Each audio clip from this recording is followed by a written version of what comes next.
I'm Juliette Birch, co-curator of short films for Filmfest DC, and today we have the pleasure of having with us Stenzin Tankong, whose film Sekool is part of our Shortcuts program. And the Shortcuts program will be available to view on our virtual platform from October 7th through October 11th. Stenzin is zooming in all the way from the Ladakh region in the Himalayas in very northern India. It's incredible to have you with us. We tried to connect. Yeah, welcome. We tried to connect earlier today. We had some technical difficulties. We were going to do a Q&A with filmmaker Nicole Bolivian. And we're very happy that you were able to reschedule for us. So you're coming to us from very early in the morning your way. Yes. So yes. To give our audience just a quick background on you, this is Stenzin's fifth short film, his first based fully on his native land. Stenzin belongs to the Changthang nomad tribe of the remote Himalayan region of Ladakh. Apart from directing and writing his own films, Stenzin also works as a freelance assistant director in Mumbai with projects ranging from feature films to television commercials. So again, welcome. Thanks for being with us. Thank you. Thank you so much. It's great to be with you. Thank you. I thought we would open up just by asking how the story came to you. So, my idea of the modern education, I felt there's a huge glitch sort of in the system of modern education, because you see, though I'm born here, I belong from this Changpa region, but I have not stayed here much, just because I can speak to you in this kind of English or whatever. This is because of modern education. To get that, since we didn't have schools in the nomad region in those days, still we don't have. So I had to move out of my own motherland and learn their things. When I go out of Ladakh, it's a totally different, though it's the same country, India, but we are living in a very different culture, very different system, very different, everything is so different. So we kind of get disconnected with our roots. So yeah, modern education is good, it's nice, but then at some point I ask, what's the point when you forget yourself? Yeah, when you can't even recognize yourself, appreciate yourself for who you are. So that's where the story kind of emerged, sort of. Can you tell us more about this region? Changthang is a nomadic land. Here, people are most of them are nomads, and we also have in particular some regions we have like nomad and agriculture, both, who practice both, but most of them are nomads. Now these are the people who move around with their herds. We have like yaks, sheep, goats, which are in thousands in number. So for the better pasture land, we keep moving in the mountains. So we keep moving, let's say in a year, on an average, one particular tribe will move 8 or 9 times. And the maximum one tribe moves like 15 times. That means they don't even get to stay at one place even for a month. Wow. And the temperatures ranges, in the winter, it's super harsh. It goes to minus 30 degrees Celsius. That's like super harsh temperature. Even in the summers are very short. Summers are just July and August and half of June. That's it. Then winter stays. Right now, it's very cold. Yeah. And of course, we have problem with electricity, infrastructure, also internet, phones. I couldn't have done it if I was there. So I'd come to the town where I have settled. So I stay here and I'm doing this right now. Even here, we faced some difficulties last night, like when we were trying to do this last night. So yes, yeah. Right, exactly. Tell us a little bit about your own story. What was your story of leaving that area to get a more traditional education? So unlike the mother in my film Sekool, my mother she had gone to school before when she was very young, and she's a teacher for the government schools right now these days. So she sent me to school. So she thought the better, modern education is so important to life. So that's why she sent me at a very young age. She sent me out. So I went out, but then for some really good reason, I was connect it with the culture at least, or the religion. Here, you cannot really differentiate between culture and religion. The religion is the Tibetan Buddhism that we practice. So out there, we have monasteries out there. So I was studying in a school that belonged to a monastery. So somehow I had that religious connection, which is pretty much the culture here. So that's why I didn't lose my language. I didn't lose the knowledge of it, though I didn't live the experience. I didn't have the experience, but I had the knowledge. I knew how things are working, how things go. So that's how I've been staying connected. Though I've never studied in Ladakh region, never. I've studied in Delhi, I've studied in Chandigarh, I work in Bombay right now. So now I'm trying to focus my time here to do something here artistically, or even for earning my living or whatever. I'm just trying to do something being here and looking at what people in Changthang or Accra currently they are going through. I'm trying to, contribute from my side, whatever I can do to preserve that beautiful culture. And how beautifully you did that in this film. And Thank it you. must be quite exciting to finally be telling this story. Yeah, absolutely. Tell us about the casting of the film. Okay. Okay. Since we don't have professional actors in Ladakh, and now I am a big fan of Italian neorealism and Iranian cinema. They are like, though I like New Wave from France, that's uh, French New Wave also I like, but then Italian neorealism is the situation that actually I put in use here. Like they didn't have actors post Second World War. They were just the real people from real situation. So what I did was I used real nomads because I don't have to work on their body language. I don't have to work on their language delivery. It's natural. And I'm not trying to cheat that location with I take the actors to some other mountain which is easier for me to go. I didn't do that. We as a team took all the hardship to go to the particular location, which is like from the main central town where the airport is. It is around 200 kilometers, and you go through a 17,500 feet high up in the mountain. You have to go through that. So all those hardships we took because to catch the originality of, not to cheat. In cinema we cheat and stuff. I didn't do that, and we didn't have professional actors. These are all real people from real place. Yeah, How real. how did you connect with the little boy? He's amazing. Okay. When I was studying film in college, I had to do a diploma film for my graduation. So I came here again. In that script, it is half shot in Pune or Bombay, and the end part is in Ladakh. That's I wrote accordingly. So there I was. Then I came here without knowing what all to do. Then I just called for audition. I just asked my mom, is there anyone like, and she knows a lot of people from village. And she said like, there are this kid, this kid. So she brought two. One was 5 years old and the other was this kid. At that time, he was 7. So they came for audition without knowing what they're doing. But I just asked them, do you know how to? There's a scene of playing cricket. Cricket is pretty famous sport in India. So yeah, he's like, yeah, I can play cricket. Then, okay, you are selected. The 5-year-old, you're too young. You can't even lift that cricket bat. So, I can't take you. I'm sorry. So I took him. So then that day we just had one whole day to shoot because I had to go back to Pune and submit and a lot of things happening. So we shot for like 8 hours in really minus 10 degrees with snows all around. And this kid, though it was very new to him, but he was listening to me. He was paying attention. He understood within few hours, he understood the filmmaking process.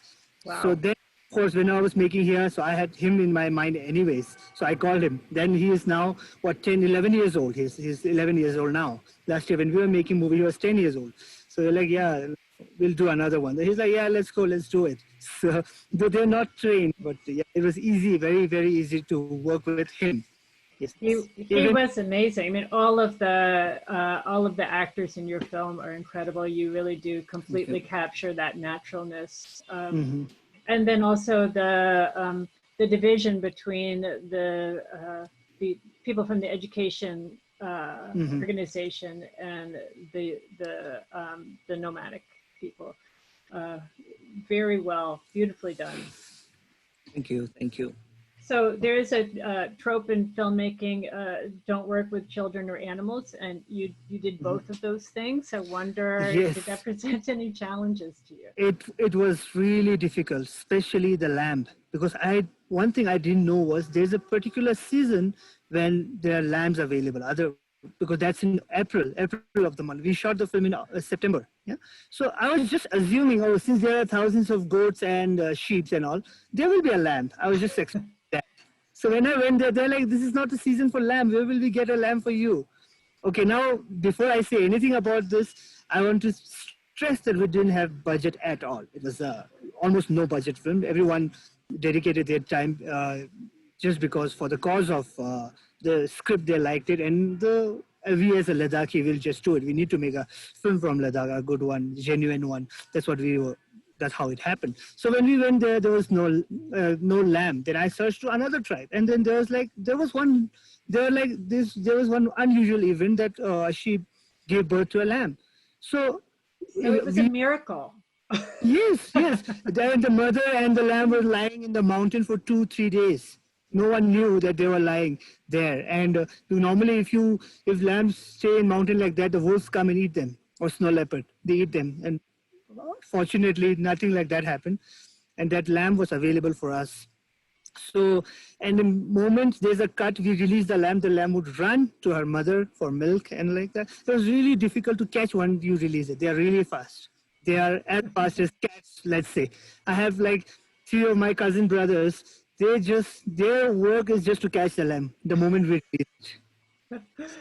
So that's really good that you were able to basically hire a lamb manager. Yes, yes. But it was difficult, but then it was very enjoyable. But then I'll come into production process a bit because I think it's important to mention. Uh, we wrote the script for summer, and in those Changthang region, August or September is relatively summer. So my script was like that. So we were shooting for 2 days, and the weather changed, and it became cloudy Wow. and started snowing, and there was no snow on the mountains. It was just like, you see mountains behind me, you see there's no snow right now. This is end of summer, so it's like this. And then suddenly, out of nowhere, it snows. So this It's was not something that you had built into your story, the snow. No, I my script was for summer. It's a summer Wow. script. But while after 2 days of shooting, entire mountain, whole region changed because it snowed for 3 whole day. We had to leave the location, came back, came back to the town area for 1 week, and then we went back again. Now everything was changed because the snows on the mountain that won't melt. It'll stay once it snows. So then we reshot the entire film. Those 2 days of shooting was gone. We redid everything. And once it snows, since we were not prepared for snow, it doesn't snow that time normally. Even the villagers, tribals, they were all, surprised to see that snow. It never happened. That's what they were saying. This is the first time it's happening. Maybe it's due to climate change, because I mentioned about climate change in the film as well. Because that's how exactly it is. Yesterday, there's nothing. Today, it's full of snow. This is how It's, unpredictable the weather has become. it's Yeah? really, that's very interesting. But also for me, the snow was really an integral part of the story. It Yes. contributed very much to your sense of life for these people, and especially Yes. for the mother who was Yes. going to be looking at the snowy season without her child, alone. Hmm. True. Um, I couldn't have imagined the story without the snow. So that's Okay. very interesting Hmm. how you Hmm. changed on a dime, as we say, and Yes. really regrouped around that element. Exactly. Exactly. And we use that snow to our own benefit. Mhm. Then we shot the whole thing. It was really, really, really difficult. It was very difficult shooting in snow, because we were not prepared. None of the vehicle or anything would move. Everything would just skid around. You couldn't see anything. But then we somehow pulled it off. Everyone worked really hard in that part. So yes. Yeah. And there's the one moment where the fellow from the education department says it's starting to snow. We really need to Mhm. go, and Exactly. it was just a perfect moment to catch Hmm. that beginning of snowfall. Hmm. So yeah, brilliantly done. Yes.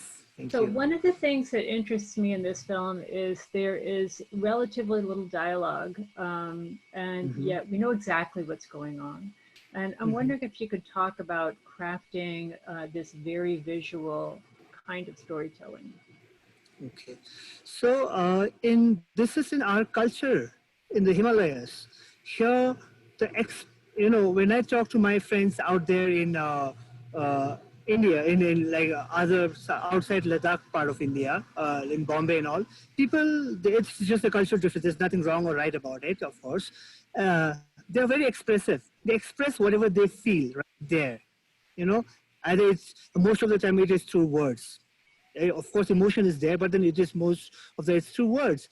And here in our culture, it is the emotions are very subdued, sort of, very subtle, sort of, and even words are very minimal. We don't talk too much here. Yeah. and and our reaction to situations are not, touching the sky, or it's very subtle. Normally you don't even see, like, aren't you even sad? Are you sad? Are you, if it's funny, why don't you laugh? Why don't you just laugh out loud, sort of? It's not there in this culture much. Yeah. So I just tried to capture that. Even also, cinema for me, of having that visual with us, it's so important that I want to use. There's so much things we can say with our emotions. We don't necessarily need words, because how would a two person from different cultures connect? They connect even without understanding the language. Language is not that important. It is, our emotion in our eyes. Everything lies in our eyes. That's what I feel. And a simple gesture of, breathing can tell you a lot about a person. And it's, the body language. I don't think, I felt that there's no, even every time I try to write a movie, I write dialogues very less, because I feel it is very unnecessary.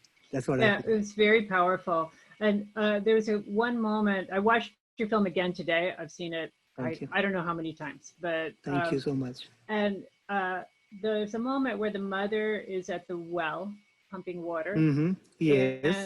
And then you see, I realized this time viewing it, you see the tombs or the graves in the Yes. background.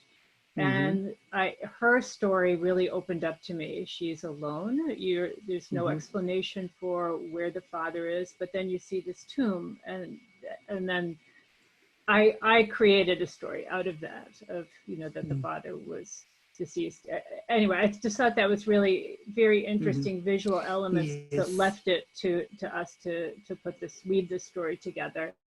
Mm-hmm. Mm-hmm. Really So, powerful. okay, those are stupas. I understand which scene you're talking about. Those are stupas. Normally, we have relics of the spiritual masters. That, Ah, yeah, interesting. Thank relics you. of the spiritual masters, and a lot of Buddhist mantras or carved on rocks are kept right next to it. Yeah, so that's because it is part of our life, the Tibetan Buddhist culture. So that's why I was telling you earlier, religion and culture are just inseparable here. It's just the same. Everything, whatever we do, there is religion in it. There's whatever we call culture, there is religion in it. There's no escape. So that was Yeah. a beautiful moment of Yes. fusing that. Yes. Really a lovely Yes. scene. Thank you. As these conversations go by much too quickly. We're almost at our close. I'm wondering if you could tell us about the situation of the Changpan now, especially in the movie. We've got this man looking back on his childhood, and Mm-hmm. so I'm just wondering where things are now. I'm imagining you Mm-hmm. looking back on your childhood and what the changes are. Mm-hmm. Okay. Now, what the problem with today's Changpa is, there are no youth. Everyone sends their kid for education. Once you go to school, college, and then going back and trying to fit yourself into that kind of lifestyle, it is close to impossible, because you're so used to the modern comforts, facilities. There, it's not there. The harsh winter, early morning you get up and you go herding the whole day. Evening you come back. That life is now very difficult. It's impossible for me to live that life. Even if I wanted to, I can't. I couldn't now. It's impossible. So that's So the is the problem. population going down? Very much. Let's say we used to have 70, 80 families per tribe. Now we have 17 families. Wow. Wow. Look at that. Very big Look at change. that.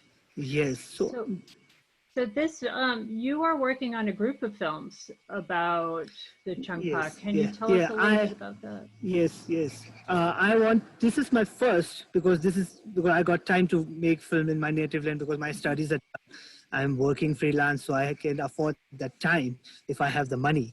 So this is my first. I'm going to make few. I'm going to make another short next year where I've already done writing it. It'll be short next year, but we're looking for funding for that. Now, this is on the impact of climate change on those tribal people, the real time impact. And I know that they don't know what is causing this. If we have ancient wisdom to deal with subtle climate change, but we're not prepared for this kind of the drastic change and the fast change climate. This we have no ancient wisdom regarding that. We do have ancient wisdom for small changes in climate, and you do make offerings and all the whatever, which has worked. Now those This is ancient methods are not unprecedented. working. This is unprecedented, totally unprecedented kind of change at such a speed. It's just, and it's beyond understanding. You see, someone drills, let's say, I'm just giving an example. Someone is drilling for oil in somewhere in the Central Asia, let's say. Yeah. Now the impact of it is not just being suffered by Central Asian people. It has to be suffered by the entire people of this planet, as a globe, as a family, because we just have one planet, and the air goes around. What goes around comes around. So everything, one action I do here will have its impact, positive or negative, depending on the action, on people living in America, let's say. It's there because we're living in one planet, one home like that. Yeah. It sounds like a very compelling film, and I hope that we will get to see it. And I'm sure. we're looking forward to these stories unfolding of this beautiful, very remote region. Thank you. So yeah, thank you for being with us. Thank you so much. On behalf of Filmfest DC, we all wish you well, and we are very happy to have your film at the festival this year. And to our viewers, we thank you for watching. We have several other taped interviews with the Shortcuts filmmakers, so I hope you'll take advantage of them. They're all on the website. And on that note, we wish our audience goodbye. Thank you. Bye-bye. Thank you so much for having our film part of your beautiful, beautiful festival. It's an honor for us. Thank you so much.